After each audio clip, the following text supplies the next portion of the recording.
दया कर सरो रुमा कांत काम दे सिर सिरे रह श्रीकर रह जयति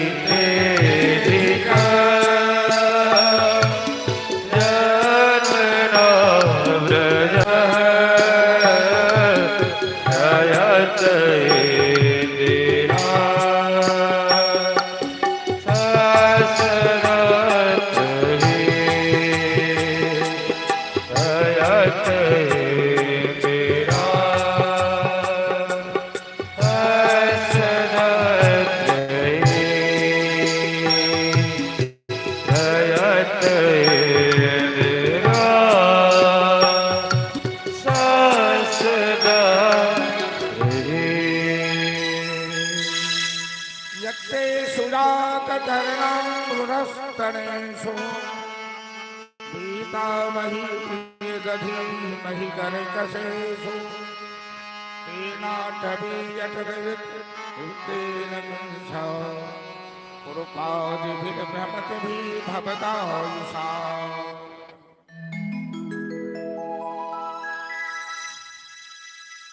भागवत के कथा तो जिंदगी भर में पूरा हुआ वाला चीज नहीं छे जो श्लोक के व्याख्या किया जाए। तो विनय बाबू तो 1 महीना करेला, 1 महीना में ये कुछ मुख्य प्रसंग है जकर व्याख्या किया जा सके। गोपी गीत के बड़ा लंबा व्याख्या है और भगवान जते ब्रजवासी पर उपकार के ले छथि राक्षस के मान रखी, कालिया नाग के मान मर्दन के रखी, आंधी तूफान वर्षा भले तो गोवर्धन उठे रखे। एहि प्रकार से कन्हैया जे ब्रजवासी पर उपकार के चुकल छथि, ई गोपी से एहि गीत में सब बात भगवान से निवेदन कर रहल छथि। बड़ी सुंदर एकर व्याख्या होइ छै गोपी गीत के। तो 2 दिन के कथा यदि में गोपी गीत के व्याख्या में रखल जाए तो 2 दिन में भऽ जेतै व्याख्या केवल गोपी गीत के। हमरा सबके 1 दिन में तो पूरा कथा के आगू सुदामा तक पहुंचा हो जाए।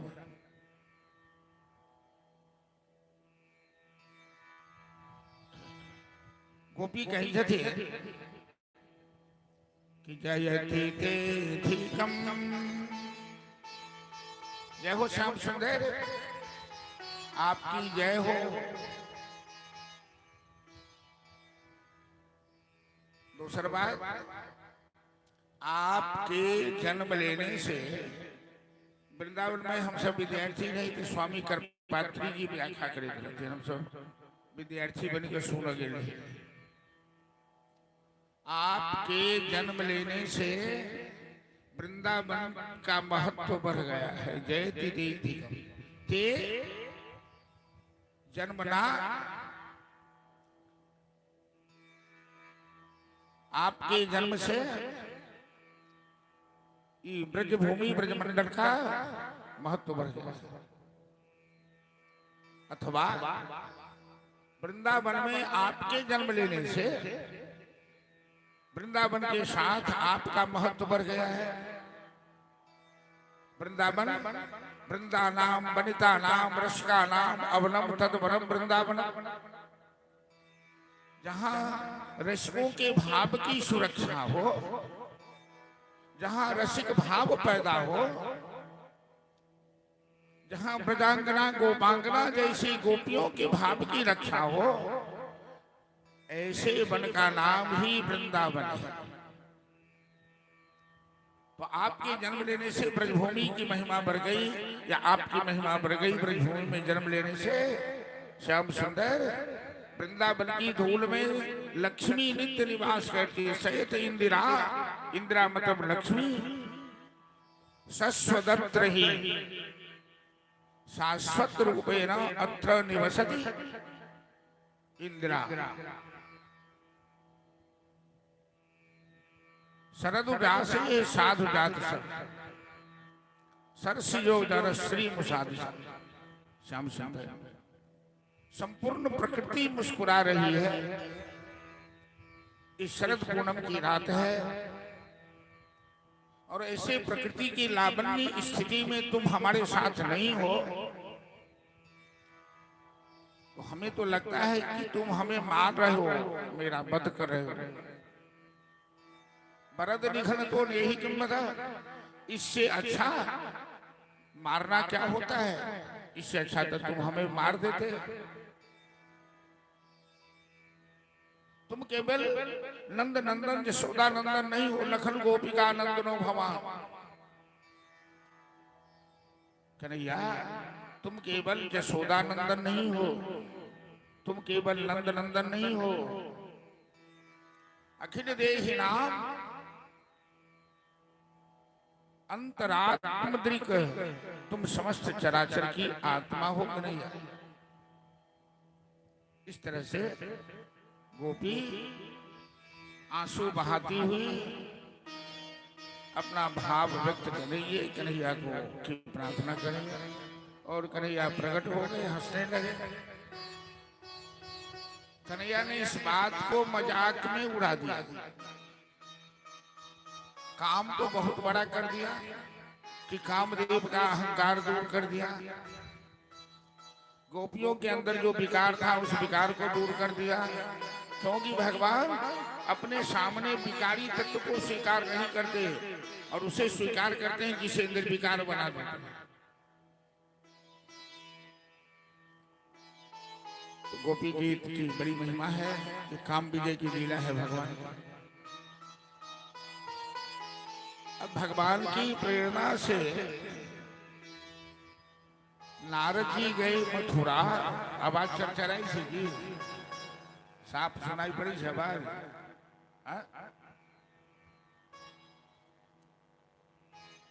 भगवान की प्रेरणा से नारद जी गए मथुरा कंस के पास, क्योंकि भगवान अपनी लीला निर्धारित समय से ही संपादन करते हैं।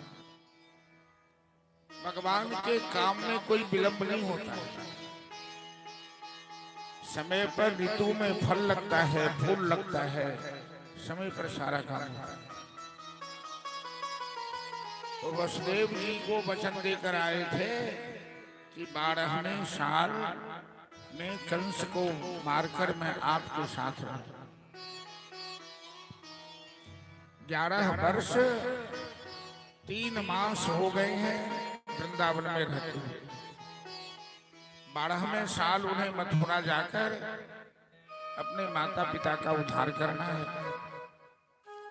भगवान की प्रेरणा से नारद जी आए मथुरा कंस के पास।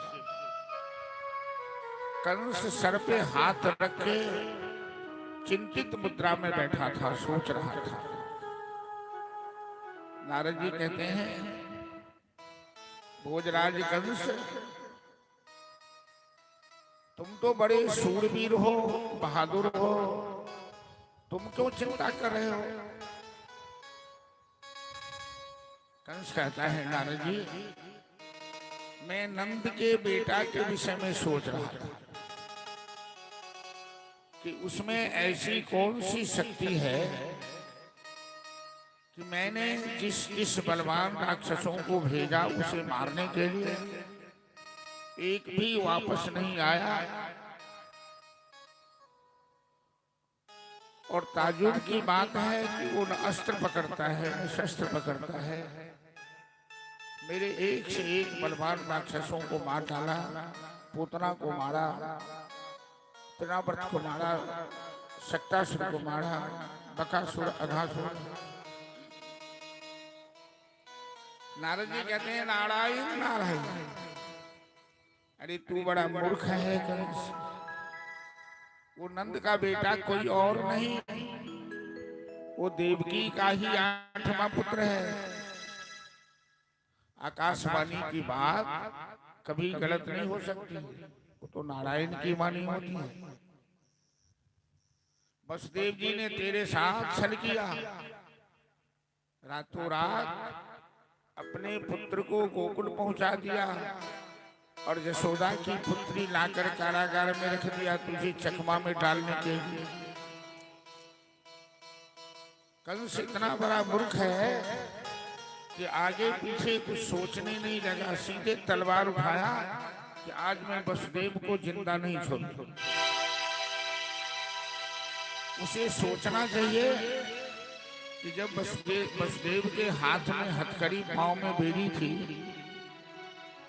बड़े बड़े ताले लगे थे, बड़े बड़े पहरेदार वहां चौकसी कर रहे थे, तो वसुदेव जी अपने लल्ला को लेकर कारागार से बाहर निकले कैसे? इस पर उसे तर्क करना चाहिए। नारद जी कहते हैं मूर्ख, अरे आवेश में आने से काम बिगड़ता है, तुम युक्ति से काम लो। वसुदेव पर गुस्सा करने से क्या होगा? तेरा दुश्मन वसुदेव नहीं, तेरा दुश्मन वासुदेव कृष्ण है। तेरा दुश्मन वासुदेव कृष्ण है। तुम ऐसा कर कि किसी दूत को वृंदावन भेज और एक यज्ञ का आयोजन कर नंद जी के साथ कृष्ण बलिराम को बुला ले उस जगह में। अभी तो 12 साल का भी नहीं हुआ है, अभी बच्चा है और मारना आसान है। अभी जब बड़ा हो जाएगा, जवान हो जाएगा, तो फिर तेरे बस की बात नहीं रहेगी। नारद जी हर तरह से कल्याण करते हैं। राक्षसों का कल्याण अपनी तरीका से करते हैं और भक्तों का कल्याण अपने तरीका से करते हैं। लेकिन नारद जी हमेशा कल्याण ही करते हैं और इतने चालाक हैं, चतुर हैं, उनके ऊपर राक्षस भी विश्वास करता है, देवता भी विश्वास करता है। वो दोनों के हितैषी माने जाते हैं। अक्रूर ने तुरंत घोषणा करवा दिया कि कल से जग प्रारंभ हो, और अपने मंत्री, कंस ने घोषणा करवाया, अपने मंत्री अक्रूर को बुलवाया। अक्रूर वसुदेव जी के ही वंशज हैं, उनके भाई लगते हैं। कहा आप वृंदावन चले जाइए, नंद जी को मेरा निमंत्रण दीजिएगा और कृष्ण बलिराम के साथ मैंने उन्हें यहाँ बुलाया। अक्रूर जी रथ पर सवार होकर वृंदावन का स्थान किया। अक्रूर जी के मन में अनेक प्रकार का तर्क वितर्क चल रहा था कि मैं कंस का दूत हूं और कृष्ण बलिराम हम पर विश्वास करेंगे कि नहीं। मैं तो उनका चाचा लगता हूं, लेकिन मैं कंस का दूत हूं, इसलिए हमें शत्रु भी तो समझ सकते हैं। अक्रूर जी अच्छी तरह जानते हैं कि बड़े बड़े राक्षसों को मारने वाला वसुदेव पुत्र कोई साधारण नहीं है, तो हमारे साथ कैसा व्यवहार करें। अक्रूर जी वृंदावन पहुंचे शाम की समय। कृष्ण बलिराम गाय चरा कर आए थे, उन्होंने देखा अक्रूर जी आए हैं, दौड़ करके चरण छोड़ा, प्रणाम किया, चाचा चाचा कहने लगे। अक्रूर जी ने कृष्ण बलिराम को आशीर्वाद भी दिया, नंद बाबा को निमंत्रण दिया। नंद जी को बड़ी खुशी हुई, बड़ी प्रसन्नता हुई कि कंस हमें हर त्योहार में निमंत्रण भेजता है। बोला था बोले भाले नंद जी कंस की चाल को समझ नहीं पा रहे।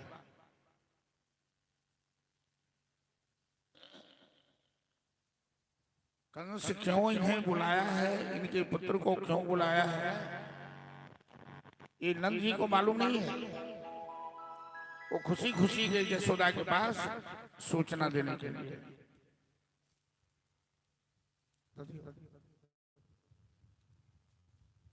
यशोदा के पास सूचना देने के लिए गए कि कल हम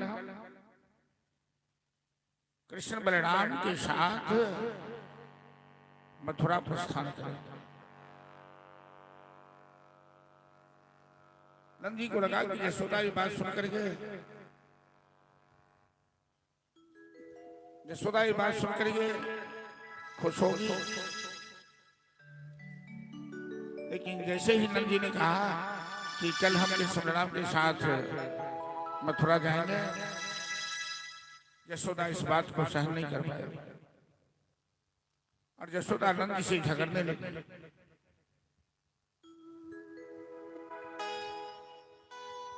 आपको मथुरा जाना है जाइए, कृष्ण बलराम मथुरा नहीं जाए। आपने सोच भी कैसे लिया कि कृष्ण बलराम मथुरा वृंदावन से मथुरा चला जाएगा? आप जानते हैं कि मथुरा कंस की नगरी है। कंस बड़ा क्रूर स्वभाव का है। मेरे लला को देखना नहीं चाहता है कंस। मेरे लला को मारने के लिए न जाने कितने राक्षसों को भेज चुका है। मथुरा की नर नारी की दृष्टि अच्छी नहीं है। मेरे लला के साथ कहीं ऊंच नीच हो गया तो हम किसी हाल में नहीं जाने जाने। नंद बाबा को चुपचाप बाहर निकाला। नंद बाबा आज तक कभी यशोदा के अंदर गुस्सा नहीं देखा, क्रोध नहीं देखा।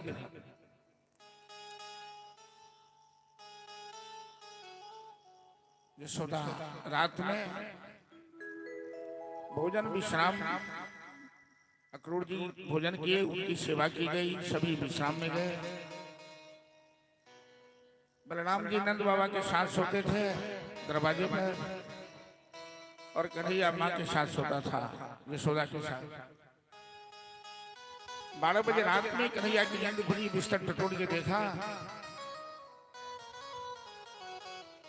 अलिया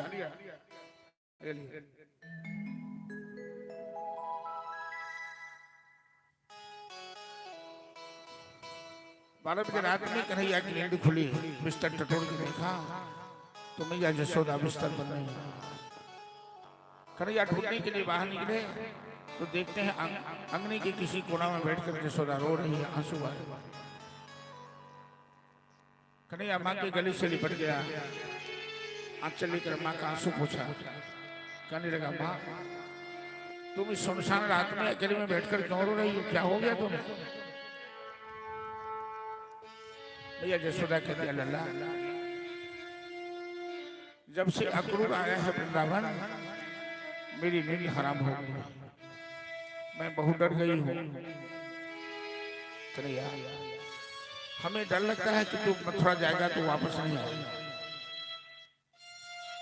कन्हैया कहते हैं, क्यों? 2 दिन 4 दिन की तो बात है, मैं वापस आऊंगा।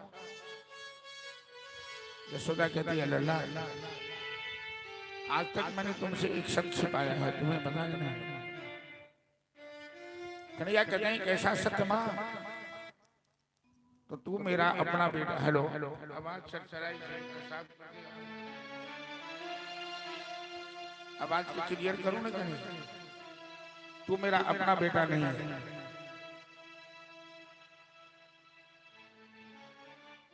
तू मेरा अपना बेटा नहीं है। तू देवकी का, हेलो पुत्र नहीं बोले, तू देवकी का पुत्र है। मैंने तुम्हें जन्म नहीं दिया है, केवल मैंने तुम्हारी सेवा की है, तुम्हारा लालन पालन किया है। कन्हैया कहते हैं, माँ तुम कैसी बातें करने लगी? अरे तुमने हमें जन्म नहीं दिया तो क्या हुआ? केवल जन्म देने से माँ थोड़े होती है। तुमने हमें जो प्यार दिया है, तुमने जो हमें ममता दिखाई है, उस संसार में किसी भी पुत्र को प्राप्त नहीं हुआ। भैया तू जानती है कि मैं झूठ नहीं बोलता हूँ। मैं तुम्हें वचन देता हूँ कि मैं मथुरा से वापस आऊंगा। मैं हल्का वॉल्यूम कम करो, हल्का कम करो। कि मैं मथुरा से वापस आऊंगा। कुछ आवश्यक काम है जो काम हमें निपटाना है। यशोदा को इस बात पर विश्वास है कि कन्हैया झूठ नहीं बोलता और कन्हैया जो कहता है वो करता है। माँ बेटे विश्राम में गए। अक्रूर जी को आदेश था कंस का किसी हाल में सवेरे से सवेरे कृष्ण बलराम को लेकर मथुरा आना है। अक्रूर जी के मन में भय लगा हुआ है कि ले जाने में जितना विलंब होगा समस्या उतनी बढ़ती चली जाएगी। जितने लोगों को मालूम होगा कि कृष्ण बलराम वृंदावन से जा रहे हैं उतने विरोधी खड़े हो जाएंगे उन्हें जाने से रोकने के लिए। तो अक्रूर जी चाहते हैं कि जितना जल्द हो सके इन दोनों भाई को लेकर नंद जी के साथ में मथुरा प्रस्थान करो। तो भोर से भोर अक्रूर जी रथ लेकर नंद जी के द्वार पर खड़े हो गए। मैया यशोदा सवेर जग करके कन्हैया को स्नान करवाई, कन्हैया का श्रृंगार किया और अपने हाथ से भोजन करवाया।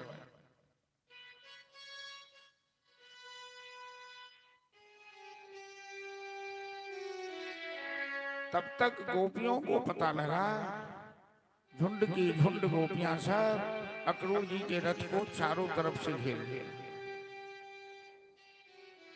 सभी अक्रूर जी से झगड़ने लगी। सभी कहने लगी कि तुम क्यों आए हो वृंदावन? तुम तो कंस के दूत हो, तुम मथुरा के रहने वाले हो। कृष्ण बलराम वृंदावन से नहीं जा सकते और नंद यशोदा के कहने से क्या होगा? कन्हैया के ऊपर केवल नंद यशोदा का अधिकार नहीं है। कन्हैया तो सारे ब्रजमंडल का प्यारा है, आंखों का तारा है। सभी का अधिकार है कन्हैया पर। हम सबने कात्यायनी भगवती की उपासना की, एकादशी व्रत किया, तभी तो कन्हैया का जन्म हुआ है। ब्रजमंडल का ही सितारा नहीं, जगती तल का उजियारा है वो। मनमोहकता इतनी उसमें, सबके मन का अति प्यार है वो। के ही भांति विषारु बता मोहन, मनमोहन प्राण हमारा है तू। मत छोड़ चलो वृंदावन को, नहीं तेरे बिना जीना गवारा है। कन्हैया तू वृंदावन छोड़ के मत जा, तू ऐसा मत कर, हम तेरे बिना नहीं जी सकते। एक भागवत में यह प्रसंग ऐसा मार्मिक प्रसंग है, पूरी भागवत की कथा में यही एक ऐसा मार्मिक प्रसंग है जहां सुखदेव जी वर्णन करने से असमर्थ हो जाते हैं। सुखदेव जी राजा परीक्षित से कहते हैं कि महाराज, जब श्री कृष्ण वृंदावन से जाने लगे तो ब्रजवासियों के ऊपर क्या गुजरा, कैसा करुण दृश्य वहां उपस्थित हुआ। धरती रो पड़ी, आसमान रो पड़ा, सभी रो पड़े। और मैं इस प्रसंग का लंबा वर्णन नहीं कर सकता। जो गोपियां आज तक मर्यादा का पालन करती आ रही थी, इस 11 साल में गोपियों ने अपनी मर्यादा नहीं तोड़ी। कई बार गोपियां सब आपस में बैठकर शिकायत करती थी, आपस में बातें करती थी कि धन्यास्म मूढ़मतयोऽपि हिरण्यरेता या नंदनंदन भूपात विचित्रवेशम् आकर्ण्य वेणुरनितं सह कृष्णसार पूजां दधुर विरचितां प्रणयावलोकि। आपस में गोपियां सब बात करती थी, अरे सखी क्या बताओ, हमसे अच्छा तो ये मयूर है, ये बंदर है, ये भालू है, ये मृग है, कि जब श्याम सुंदर कदम के पेड़ पर बैठकर अपनी बंसी की तान आलापता है, ये मयूर, ये बंदर, ये भालू एक टक निहारते रहते हैं। गाय बछड़े, श्याम सुंदर की बंसी में वो जादू था कि सबको अपनी ओर आकर्षित कर ले। कई बार गोपियां कहती है, यो कान्हा हनन आहा मुरली मधुर बजायो हमरा जो नितर पाबो। यो कान्हा हनन आहा मुरली मधुर बजायो हमरा जो नितर पाबो।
जय जय श्री राम। सभी गोपियां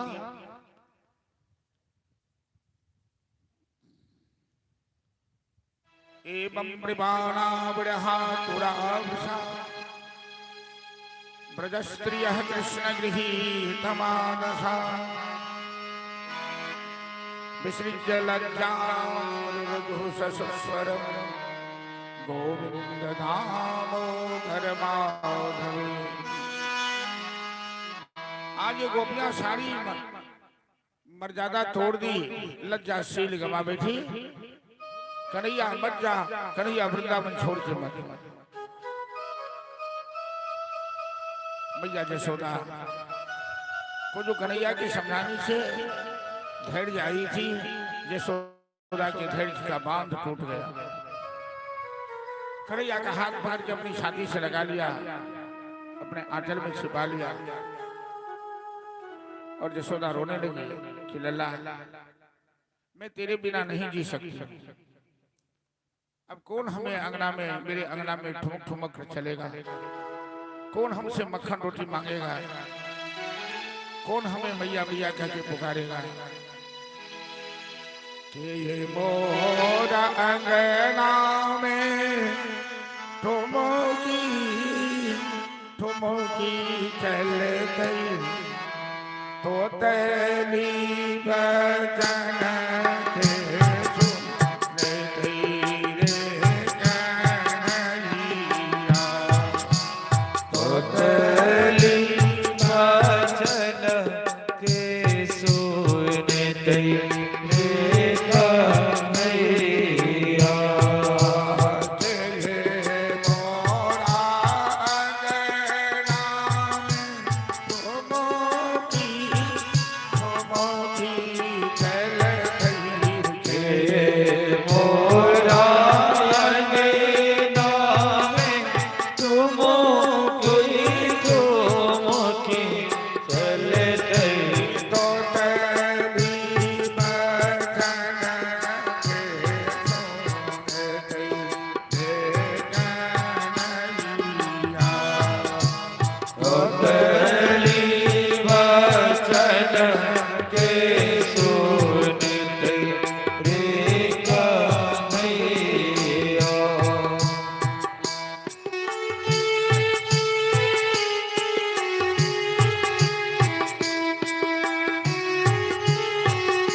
कन्हैया को गोद में लेकर रोने लगी।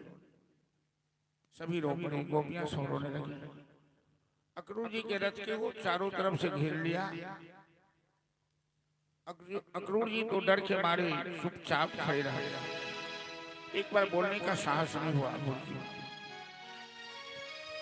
भगवान ने देखा जहां भगवान की अपनी शक्ति काम नहीं कर पाती तो वहां जोग माया का सहारा लेते। तो भगवान ने जोग माया का ध्यान किया और जोग माया भगवती ने सबके ध्यान को स्तंभित कर दिया। सब दीवार में चित्र की भांति, मूर्ति की भांति देखते रह गए। लेकिन राधा जी सबसे अलग खड़ी हैं, बाल बिखरे हुए, आंख से आंसू डबडबाए हुए। श्याम सुंदर राधा जी के पास गए,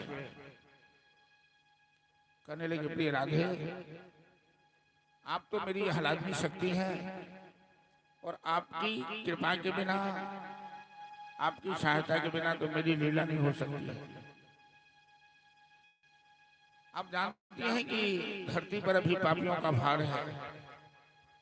उस भार को उतारने के लिए हमें मथुरा जाना पड़ेगा। तो आप हमें सहायता कीजिए, वरना मैं अपनी लीला नहीं कर पाऊंगा। राधा जी कहती हैं, श्याम सुंदर, आप तो मथुरा जाकर राजा बन जाओगे। आप राजा बनकर स्वराज साम्राज्य का संचालन करोगे और मैं आपकी याद में अपना जीवन कैसे बिताऊंगा? मेरे पास तो कोई काम नहीं है, तो मेरा समय कैसे बीतेगा? मेरे दिन रात कैसे कटेंगे? आपने सोचा कभी? श्याम सुंदर कहते हैं, मैं अपनी प्यारी बंसी आपको सौंप रहा हूं। आप जानती हैं कि बंसी से हमें कितना प्रेम था, कितना लगाव है, कि मैं बंसी के बिना एक भी क्षण नहीं रह सकता हूं। ये प्यारी बंसी मैं आपको सौंप रहा हूं और आप जब भी बंसी बजाकर हमें याद करेंगी, मैं आपके पास उपस्थित हो जाऊंगा, क्योंकि बंसी की आवाज तो हमें खींच लेती है। श्याम सुंदर ने अपनी पीताम्बरी राधा जी को दे दी। परीक्षित सुखदेव जी से पूछते हैं कि महाराज, कन्हैया को बंसी से बड़ा ही प्रेम है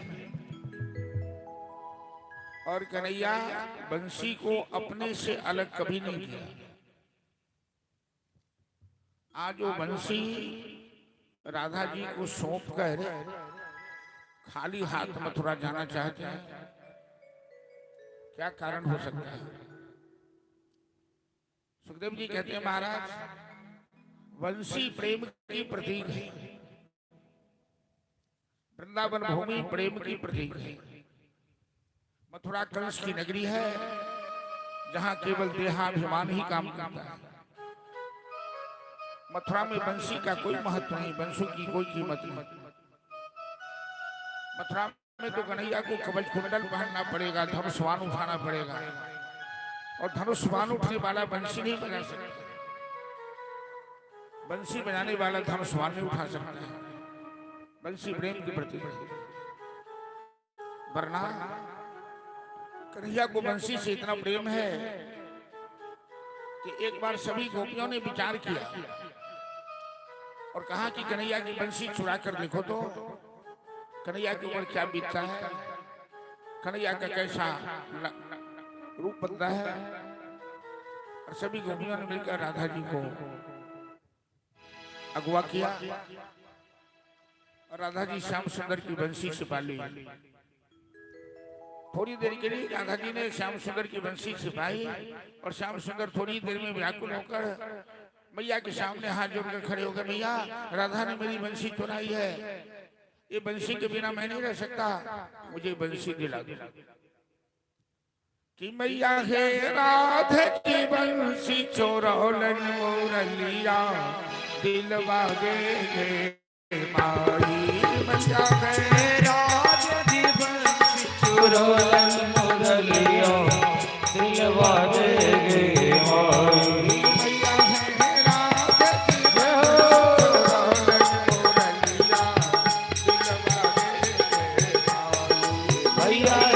राधा जी दिलवा देंगे भाई।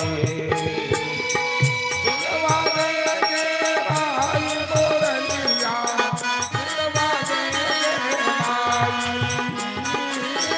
दिलवा देंगे भाई मुरलिया, दिलवा देंगे भाई। मैया है राधे छोड़ो मुरलिया, मैया है राधे बंसी चुराल मुरलिया, दिलवा देंगे भाई।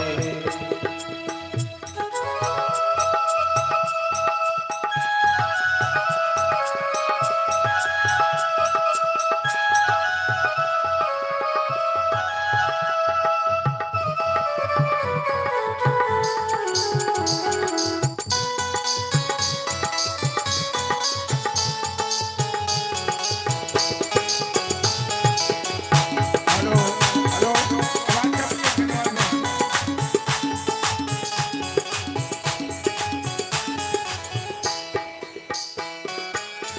यह बंसी सूरज रथ रोके, शिवती के ध्यान छोड़ाई। यह बंसी सूरज रथ रोके, शिव जी के ध्यान छुड़ाए। यह बंसी सूरज रथ रोके, शिवजी को ध्यान छोड़ाई। यह बंसी सूरज रथ रोके, शिव जी के ध्यान छुड़ाए। सुख सन का पार नहीं पाए, सुख सरकार पार नहीं पाए। दिलवा देखे भाई मुरलिया, दिलवा देखे भाई। मैया है राधे बंसी चुराल मुरलिया, दिलवा देंगे भाई। मैया है राधे बंसी चुराल मुरलिया, हो दिलवा देखे भाई। ओ मैया है राधे बंसी चुराल मुरलिया, दिलवा देंगे भाई।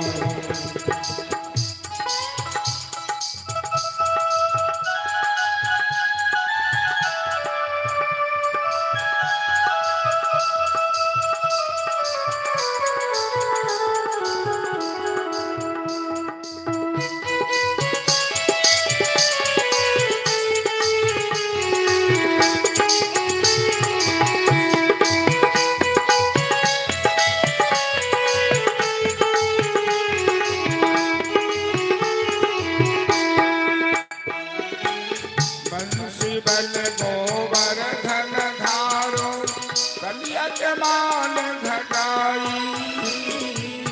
बंसी बल गोवर्धन धारो, कलिया के मान घटाए। बंसी बल गोवर्धन धारो, कलिया के मान घटाई। ओ बंसी बल गोवर्धन धारो, कलिया के मान घटाए। यमुना तट पर रास रचायो, यमुना तट पर रस रचायो। दिलवा देखे भाई हरि बोल। दिलवा देखे ओ मैया है राधे बंसी चुराल मुरलिया, दिलवा देंगे भाई। मैया है राधे बंसी चुराल मुरलिया, दिलवा देखे भाई। ओ मैया है राधे बंसी चुराल मुरलिया, दिलवा देंगे भाई। मुरलिया दिलवा देखे भाई, मुरलिया दिलवा देंगे भाई। जय जय श्री राधे। श्याम सुंदर ने अक्रूर जी से कहा कि चाचा जल्दी रथ को आगे बढ़ाइए, जब तक इन लोगों के ऊपर जोग माया का प्रभाव है। नशा उतरते ही सभी जाना मुश्किल कर देगी। जब तक इनको नशा लगा हुआ है तब तक आगे बढ़े। सभी एक टक देखते रह गए मूर्ति की तरह। बैलगाड़ी पर नंद बाबा बैठे, ग्वाल बाल सब बैठे, इनकी जो अंतरंग सखा थे, और श्याम सुंदर बलराम जी के साथ अक्रूर जी के रथ पर बैठे, और अक्रूर जी ने रथ को आगे बढ़ाया। वृंदावन की पावन भूमि को प्रणाम कर हम लोग कथा को आगे बढ़ाते हैं। अक्रूर जी के मन में जब तक रथ आंख से ओझल नहीं चला गया तब तक सब एक टक देखते ही रहे। जब रथ आंख से ओझल हो गया, अक्रूर जी के मन में एक बात की शंका थी कि दोनों भाई इतने सुंदर हैं, लेकिन कंस तो बड़ा बलवान है। कहीं दोनों भाई अक्रूर जी को, कंस दोनों भाई को मार तो नहीं डालेगा? क्या होगा समझ में नहीं आता है। अक्रूर जी बिना नहाए थे तो जमुना जी में रथ रोका, जमुना के किनारे, और जमुना जी में गोता लगाया। भगवान ने कहा अक्रूर जी की संदेह का निवारण कर देते हैं। जैसे ही अक्रूर जी ने जमुना जी में गोता लगाया तो भगवान ने अपना विराट रूप दिखा दिया अक्रूर जी। और अक्रूर जी भगवान की प्रार्थना करने लगे। भगवान के विराट रूप का दर्शन कर अक्रूर जी की समझ में बात आ गई कि कंस इनका क्या बिगाड़ेगा। ये तो काल के भी काल, स्वयं महाकाल है। अब रथ मथुरा के नजदीक पहुंचा तो कन्हैया कहते हैं नंद बाबा से कि बाबा, हम तो जिंदगी में पहली बार वृंदावन की सीमा पार की है, और मथुरा के सभी नर नारी कृष्ण बलराम के दर्शन के लिए पंक्तिबद्ध खड़े हैं, भीड़ लगी है सड़क के किनारे झरोखे पर। तो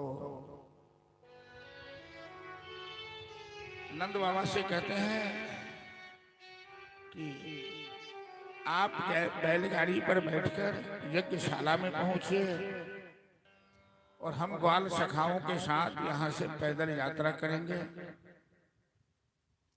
भगवान की इच्छा है कि मथुरा के लोग हमारे दर्शन के लिए खड़े हैं, तो रथ पर सब दर्शन नहीं कर पाएंगे, इसलिए पैदल यात्रा शुरू किया।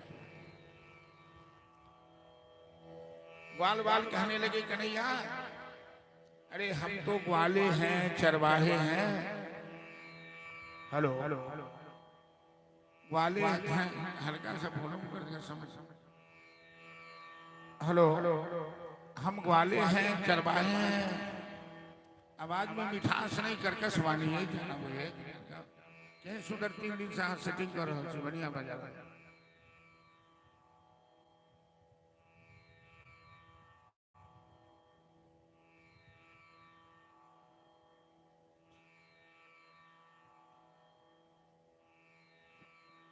तो ग्वाल बाल सब कह रहे कन्हैया की बेटी कन्हैया, हम सब तो ग्वाला छी, चरवाहा छी, कहियो वृंदावन से बाहर निकलनो नहीं। पहिल बेर जा रहल छी मथुरा। मथुरा तो राजधानी है। तो देहाती आदमी जे शहर में जाए से पहिल बेर तो ओकरा बहुत कुछ सोचे पड़े छै, तौर तरीका सीखो पड़े छै। तो हम सब राज दरबार में जाए तो हमर सबके कपड़ा लता तो चरवाहा वाला है। अहाँ किछु कपड़ा के इंतजाम करू ना। केहन भोला भाला छै ग्वाल बाल साहब, इहो ने सोचे छी कि कन्हैया कपड़ा कतक खरीदे रास्ता में। आ कन्हैया के पास कोनो पाई कौड़ी थोड़े छै, इहो तो गोले छै।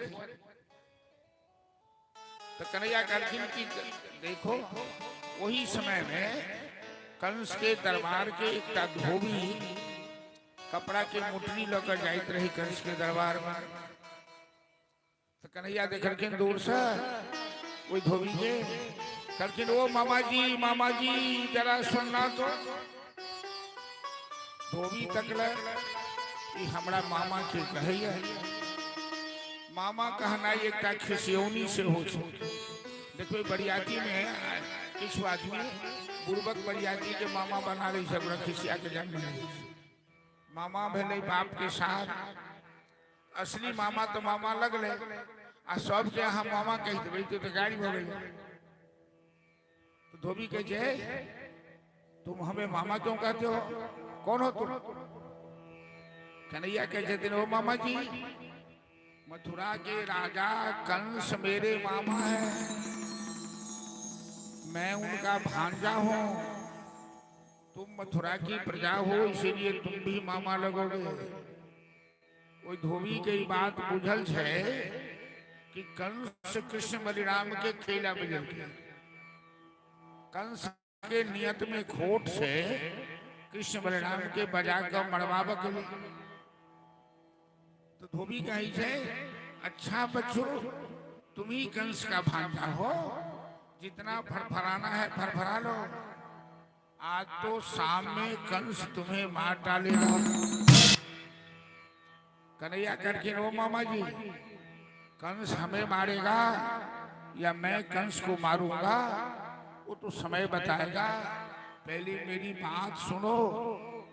इसमें से कुछ कपड़े मेरे ग्वाल बाल को दे दो, इनके पास अच्छे कपड़े नहीं हैं। धोबी कहता है, तुम बड़े बेशर्म लगते हो, कपड़ा किसी से मांगा जाता है?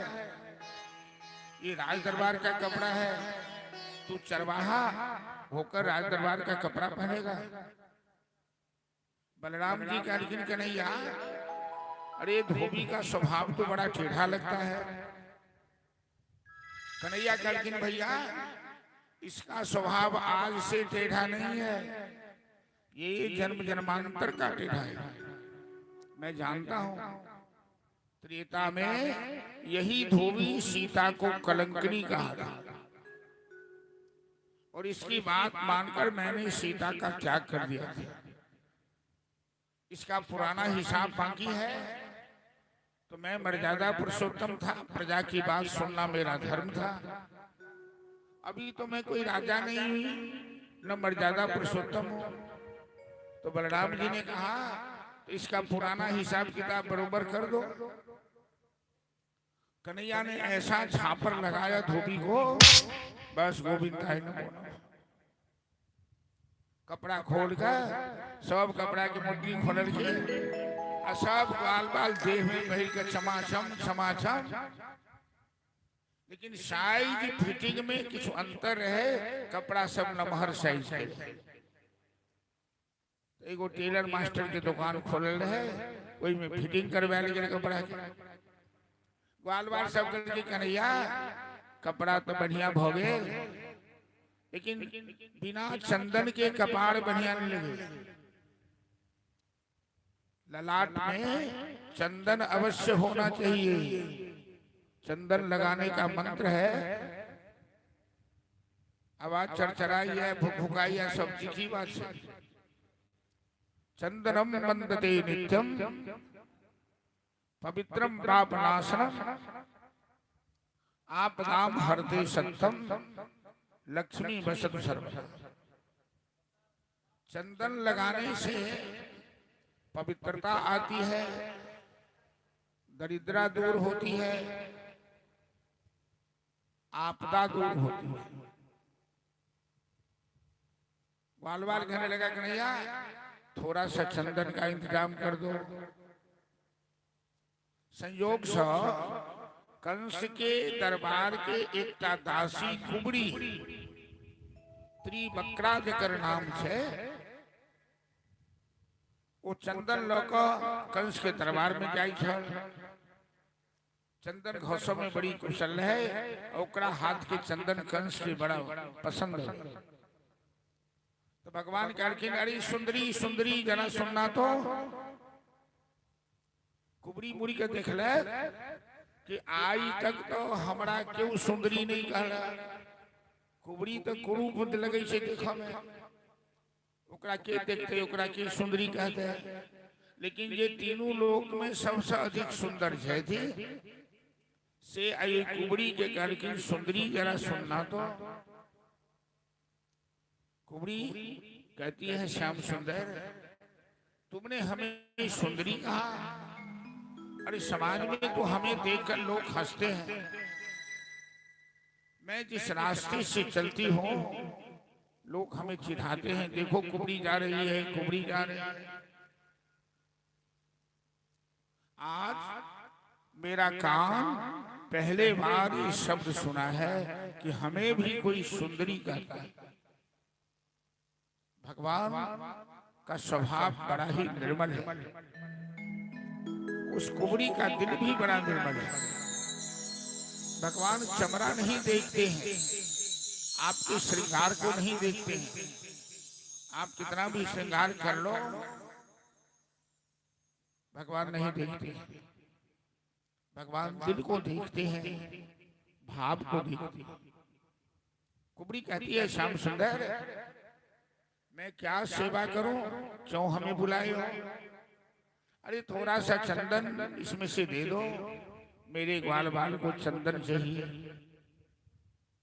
कुबड़ी कहती है श्याम सुंदर मैं तो कंस के दरबार की दासी हूं और मेरे हाथ का आवाज क्लियर है, चरचराई से आवाज। मेरे हाथ का चंदन कंस को बड़ा पसंद आता है। मैं जानती हूं कि यदि मैं तुमको चंदन दूंगी तो कंस हमें सीधे फांसी पर चढ़ा देगा। लेकिन आज हमें अपने प्राण की कोई परवाह नहीं है। भले ही कंस हमें फांसी पर चढ़ा दे, लेकिन मैं तेरे शरीर में अपने हाथ से अंगराग का लेप करूं। प्रेम न भारी उपजे प्रेम न हाट लगाए, राजा प्रजा जही रुचे शीश दिए लेगा। प्रेम में सर कटाना पड़ता है।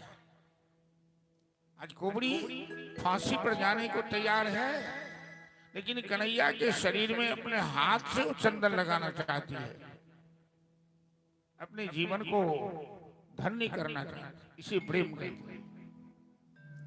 वस्तु की बात नहीं है, बात है दिल की, बात है भाव की।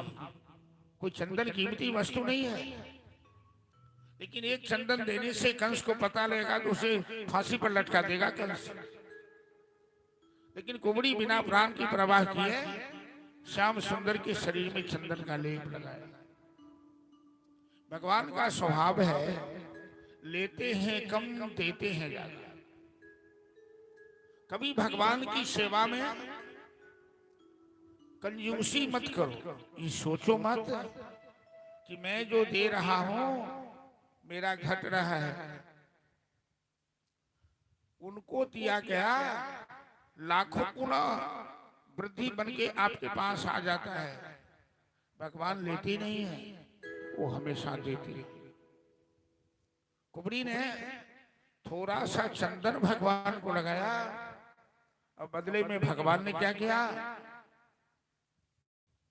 तो कुबड़ी का हाथ पकड़ा, उसकी ठुड्डी पकड़ी, चरण से उसके चरण को दबाया और एक बार झटका दिया, उसकी कुंभर टूट गई और कुबड़ी वस्तुतः सुंदर बन गई। हेलो, कुबड़ी सुंदरी बन गई। एक भजन बराबर हम 2 बार 3 बार चर्चा कर चुके कि तेरे बिनु श्याम हमारा नहीं कोई रे। कन्हैया जिसको स्वीकार कर लेता है। जब से मैंने तुमको पाया तूने मुझको गले से लगाया। श्याम सुंदर जब से तुमने गले से लगा लिया है तो तेरे जैसा मान बढ़ाया नहीं कोई रे, तेरे जैसा मान। तो भगवान ने जिसे स्वीकार कर लिया उसका मान बढ़ गया, उसका सम्मान बढ़ गया। जरा समाज में देखिए, नकली साधु भी जो बन जाता है तो दुनिया के लोग विश्वास करके साधु की सेवा करते हैं, सम्मान देते हैं, यह सोचकर ये भगवान का भक्त है। और भगवान जिस पर कृपा करते हैं उसका मान सम्मान गरिमा बढ़ जाती है। हम लोग भगवान में अपने जीवन को सौंप कर तो देखें वो कितना महत्व बढ़ा देते हैं। हम अपन अभिमानक बात तो नहीं कही सी, लेकिन हमरा एक बचपन के घटना याद है। एगो कीर्तन में रहे बैसल तो हमरा गांव के एगो जमींदार आदमी हमरा कान पकड़ कर कीर्तन से हटा दे। रंगो रूप भगवान हमर तेहने देने चला है। वो कहलखिन की मला सला भक कीर्तन में आबि के बैसे। रंग रूप तो कारी खटखट में करी कपड़ो लता शहर है, लेकिन कीर्तन में से हमरा कान पकड़ के हटा दे। वो आदमी अब नहीं है धरती पर, लेकिन जखन गुजरात से पढ़ के नो तो हमरा हुनका भेंट भेल एगो चौड़ा हवा। तो गीता के चर्चा भेले तो हमरा कहे छे अहाँ कथी बुझबे गीता। तब तक हम संस्कृत अध्ययन कऽ के हम कहली नो श्रीमान जी गीता अहाँ नहीं बुझे छी, अहाँ के गीता के विषय में कुछ नहीं बुझे। अही हमरा कान पकड़ के हटेने छी कीर्तन से हमरा याद। फिर उनका 1 घंटा 1.5 घंटा क्लास लेनो गीता। कोई दिन से जलवार के लोग हमरा पंडित जी कहला, वो कान पकड़ वाला के जे गीता से डिस्कशन भेल तो हम पंडित जी बनी गए। और कोनो पढ़ल लिखल परिवार में जन्मो नहीं है। बहुत आदमी को है कि पुश्तैनी देन हो छै, बाप दादा बड़का खानदान में जन्म हो छै। हमर पितोजी छला अंगूठा छाप, हमर माँ के 20 से बेसी गणना नहीं अबै छल। माँ हमारा बड़ी धार्मिक विचार के छलखिन, सब तीर्थ कऽ कऽ 3 बेर भागवत सुन कऽ शरीर त्याग लिया। तो माँ के एक बार एक्सरे करावे लिए लहरिया सरा, तो एगो डॉक्टर परिचय निकल के कहल के चलू वहाँ के कुछ कंसेशन हो जाए। उस समय में 40 रुपया रही एक्सरे के फीस, तो 5 रुपया कम कर दिलखिन डॉक्टर साहब, तो 35 रुपया लग गए। एक्सरे करा कर रिक्शा पर जाइत रहिए तो माँ हम माँ गार्जियन रहथिन, तो माँ पूछलखिन कते पाई लागल एक्सरे में। हम कहली 35 रुपया। तो कही छथिन आयो झूठ बजे छी अहाँ। बोले की? तो डॉक्टर तो कहने चला 40 रुपया लागत। डॉक्टर कहने चला कि 40। हेलो आवाज ऐसी करो ना, यो मोबाइल छोड़ के आवाज करो ना। तो फिर एना में कथा केना हेतै? हम बजबै की छ, लोग पूछते की छो, कथी के वोल्टेज कम छै। हेलो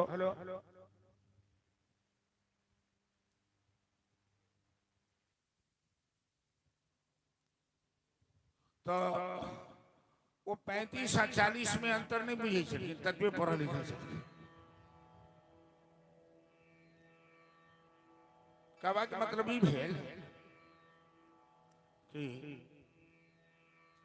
जहाँ हम सब पढ़नो लिखनो वृंदावन में, कॉलेजों में,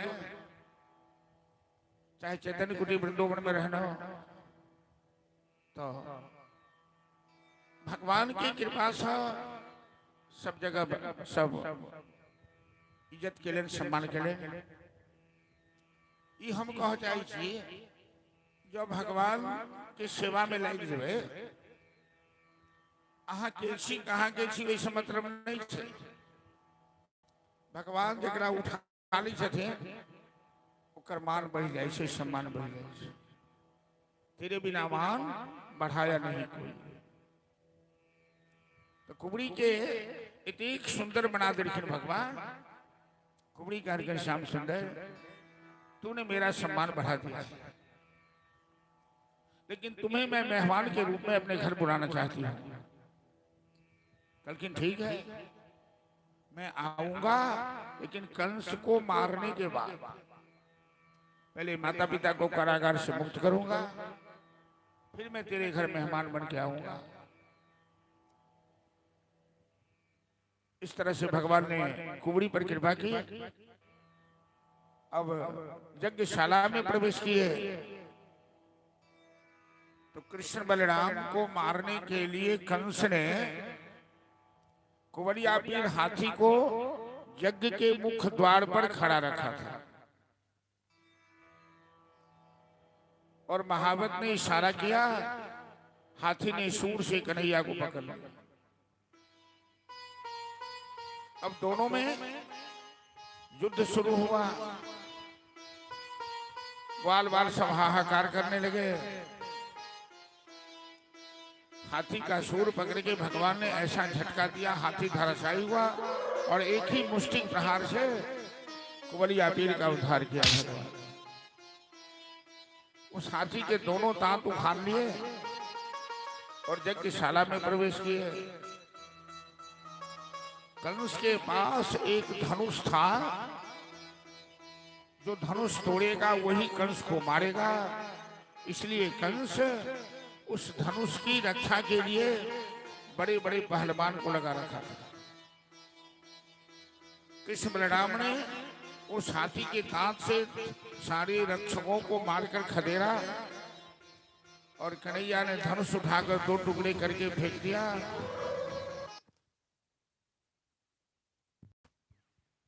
हेलो, अब पूरे मथुरा में शोर मच गया कि एक बालक ने धनुष को तोड़ा है। एक बालक ने धनुष को तोड़ा, क्या यही बालक कंस को मारेगा? ये देखने में तो बड़ा छोटा है, इतना इफेक्ट तो बजा में, तो देखने में तो बड़ा छोटा है। धनुष तोड़ने के बाद कृष्ण बलराम नंद बाबा के पास जाकर बैठ गए। नंद बाबा दर्शक दिखा में बैठे हुए थे। कंस सिंहासन पर बैठा था। कंस कुश्ती का बड़ा शौकीन था और कंस के अखाड़े में दो मल्ल, मुष्टिक और चाणूर लंगोटे बांधकर पैतरेबाजी कर रहा था। कृष्ण बलराम नंद बाबा के बगल में ग्वाल बालों के साथ बैठ गए। मुष्टिक चाणूर ने, मुष्टिक ने बलराम का, चाणूर ने कृष्ण का हाथ पकड़ के बाहर अखाड़े में खींच लिया, यह कहते हुए कि चलो हमसे एक दो हाथ कुश्ती हो जाए। नंद बाबा घबरा गए। अरे कंस मेरे लल्ला को मारने के लिए बुलाया है क्या? अब नंद बाबा की समझ में बात आई कि कंस ने मेरे लल्ला को क्यों बुलाया। कंस ने हमें निमंत्रण क्यों दिया? ये हाथी जैसा मोटा तगड़ा पहलवान, मेरा लल्ला इतना छोटा है, ये तो मेरे लल्ला को मार डालेगा। कन्हैया कहते हैं पहलवान से, अरे तुम्हें शर्म नहीं आती है? तुम इतने बड़े मोटे तगड़े हो, बच्चे से लड़ोगे? तो मुष्टिक चाणूर कहता है, तुम देखने में भले ही बच्चे हो, लेकिन मैंने सुना है कि तुमने बड़े बड़े पहलवानों को पछाड़ा है। तो कन्हैया कहते हैं, जब तुमने सुना है कि मैं बड़े बड़े पहलवानों को पछाड़ा हूं, तो क्या तुम्हें छोड़ दूंगा या तुम्हें भी पछाड़ूंगा? मतलब कि संसार में सब लोग देख रहे हैं, सब देखई छथिन की एक जा रहा है एकाएक श्मशान के तरफ। यहाँ यक्ष संवाद में युधिष्ठिर के पूछन यक्ष किम आश्चर्यम, आश्चर्य क्या है? अहन अहन भूतानि गच्छन्ति यम मंदिरम शेषाः स्थिरत्वमिच्छन्ति किम आश्चर्य मतः। सब दिन लोग जा रहा श्मशान में, एकटा दूटा मरते रहे छे।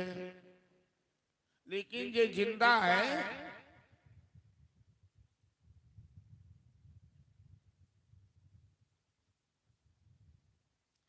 ये जिंदा है यो कखनो नहीं सोचैया कि हम मर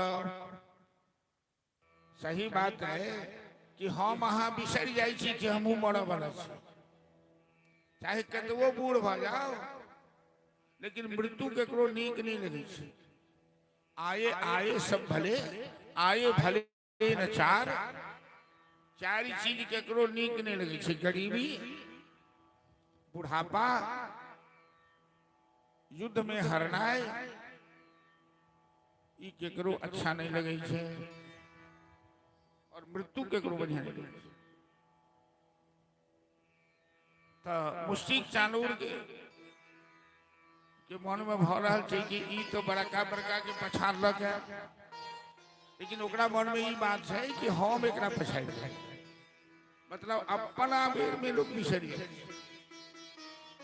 नंद बाबा भोलेनाथ के गोहरा पर भोलेनाथ मेरे लल्ला की रक्षा करना कृष्ण बलराम ने कहा ठीक है तुम्हें लड़ने की इतनी इच्छा है तो चलो हम तुम्हारी इच्छा भी पूरी कर देते हैं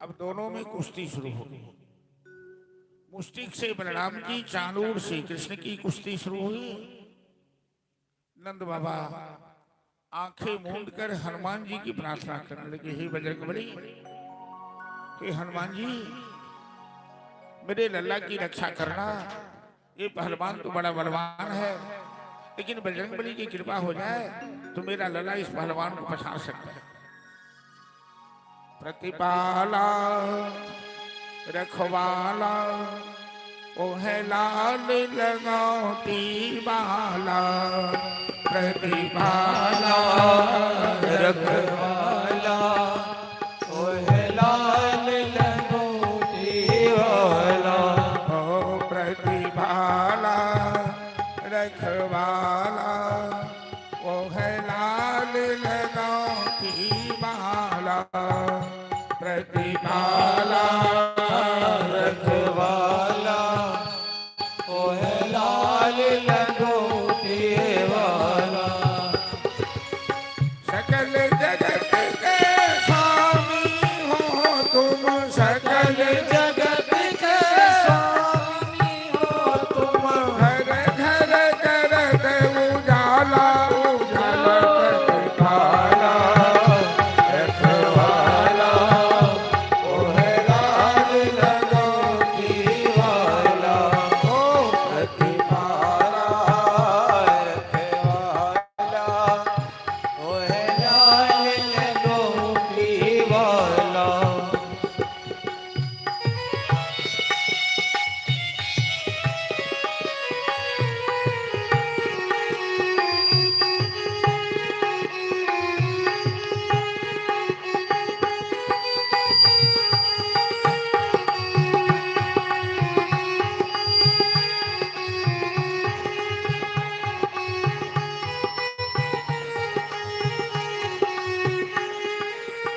नित दिन ध्यान धरे जो तेरा नित दिन ध्यान धरे जो तेरा ओ नित दिन ध्यान धरे जो तेरा नित दिन ध्यान धरे जो तेरा जपे राम की माला हो जपे राम की माला हो धूप दीप नैवेद्य चढ़ावे धूप दीप नैवेद्य चढ़ावे करे नजम से पाला काला हो वाला रखवाला ओ है लाल लगोटी वाला ओ प्रतिपाला रखवाला ओ है लाल लगोटी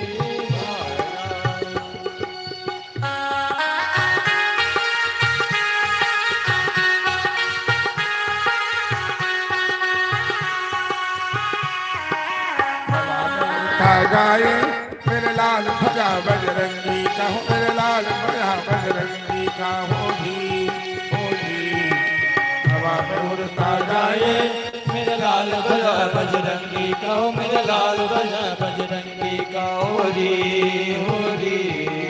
हवा में उड़ता जाए मेरे लाल ध्वजा बजरंगी का हो, मेरे लाल ध्वजा बजरंगी का हो जी, हवा में उड़ता जाए मेरे लाल ध्वजा बजरंगी का हो, मेरे लाल ध्वजा बजरंगी का हो री लाल डगिया लाल लगोटा लाल गदा बर भारी वो लाल गदा बर भारी, लाल गलिया लाल लगोटा लाल गदा बर भारी हो, लाल गदा बर भारी हवा में उड़ता जाए मेरे लाल ध्वजा बजरंगी का, मेरे लाल ध्वजा बजरंगी का हो जी, हवा में उड़ता जाए मेरे लाल ध्वजा बजरंगी का, मेरे लाल ध्वजा बजरंगी का हो री एक सजीवन घुटी के कारण लाय पहाड़ों खाली हो, लाय पहाड़ों खाली, एक सजीवन मुक्ति के कारण लाए पहाड़ उठाई हो, लाए पहाड़ उठाए हवा में उड़ता जाए मेरे लाल ध्वजा बजरंगी का हो, मेरे लाल ध्वजा बजरंगी का हो जी, हवा में उड़ता जाए मेरे लाल ध्वजा बजरंगी का, मेरे लाल ध्वजा बजरंगी का हो री बोल बजरंगबली की लाइन पर नहीं जोड़ा है क्या? तो लाइन है ना? अरे कथा समाप्त हो जाएगी लगे क्या करेंगे? गजब बात है।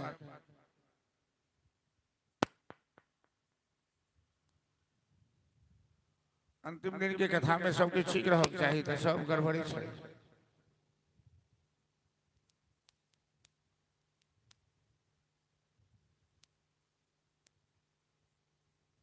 महात्मा जी का नहीं बड़ो ध्यान देवे तो जिधर बैठता है उधर ही देखता है।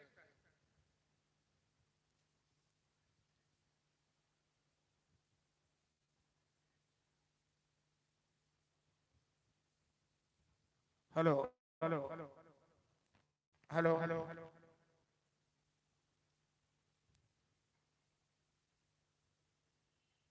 गिलास में देखा जो क्या है उसी में डालना है पानी।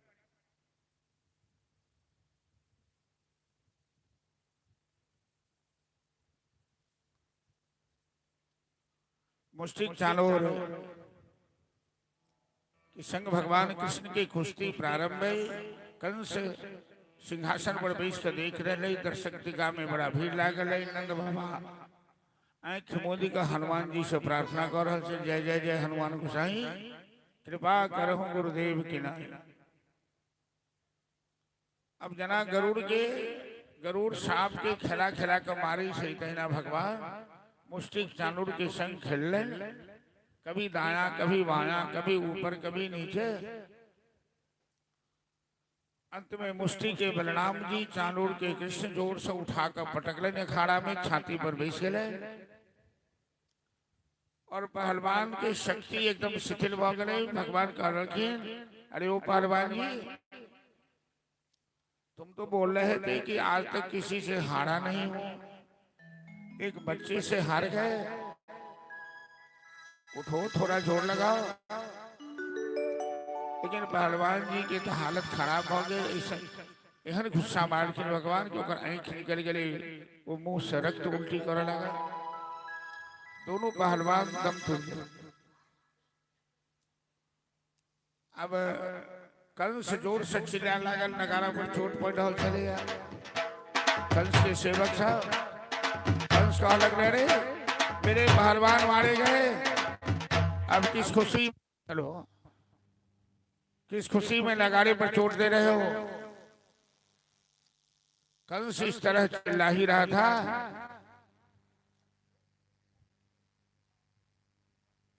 तब तक भगवान अखाड़े से छलांग लगाकर कंस के सिंहासन पर पहुंचे और कंस जब तक हेलो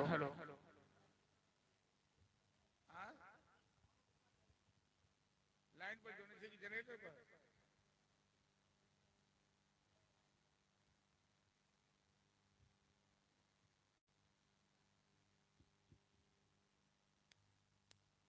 हेलो हेलो